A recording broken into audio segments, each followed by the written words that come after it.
იღუმენი ნიკონი, დაცემული სულნი. მშვიდობა თქვენდა. სამწუხაროდ ვერ ვიხსენებ, რაზე ვესაუბრე მას. ამიტომ ვერაფერს გეტყვით, მაგრამ საერთოდ ადამიანები, მოღვაწეებიც კი ეშბაკის გავლენის ქვეშ ექცევიან მას რაღა ითქმის სავსები დაუცველებზე, ვინც მუდამ დემონის ნებას აღასრულებენ. უმჯობესია არ მივცეთ მათ იარაღი ჩვენს წინააღმდეგ, რადგან ისინი შესაძლოა იმათ იარაღები აღმოჩნდნენ, ვინც კბილებს ილესავს მის წინააღმდეგ.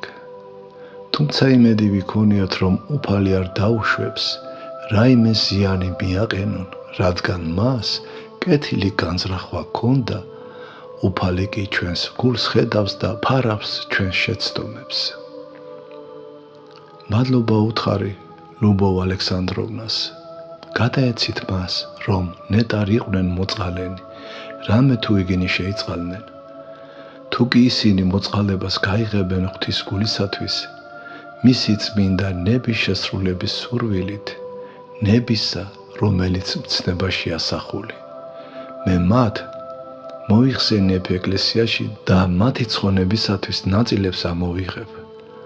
არ გირჩევთ მასთან ხშირ ვიზიტებს, რადგან არც სამაგისო დრო არ გაქვთ თან კაცმოთნეობას, ცუდმედიდობა, გემოთმოყვარეობა და სხვა წვრილფეხა თუ მსხვილფეხა ეშმაკები ემატება. თქვენ ყოველთვის შეგიძლიათ მოუცლელობის მომიზეზება. ვერა ნიკოლაევნას ჩემგან გადაეცით მოკითხვა, ღვთის კურთხევა და სურვილი, რომ იყოს არა მარტო მსმენელი ღვთის სიტყვისა, არამედ შემსრულებელიც, რადგან მხოლოდ ისინი, ვინც გამოცდილებით გაიგო, რომ ტკბილ არს უფალი, ხდებიან ქრისტეს ერთგული მოწაფეები და მიმდევრები. პოულობენ სარწმუნოების, სასვეებისა და სიყვარულის ბირფას მარგალიტს, რომელიც არს ღმერთი. მე თითქმის არავის წერ და არც მე მწერენ. მხოლოდ იმას მეკითხებიან, რატომ ვარ ჩუმად. მე კი ეს თვითონაც არ ვიცი. ამიტომ ისეთ ჩუმად ყოფნას განვაგრძნობ.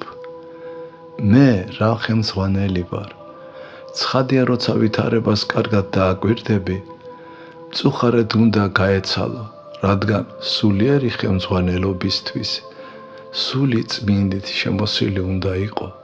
ჩვენ კი საკუთარ თავში უცხო სულს ვატარებთ და კარგია, თუ ჩვენ თვითონ ვიბრძვით. ამით რაღაცაში შეგვიძლია გავაფრთხილოთ ისინი, ვინც ახლა იწყებს ბრძოლას. შემინდეთ და ილოცეთ ჩემთვის.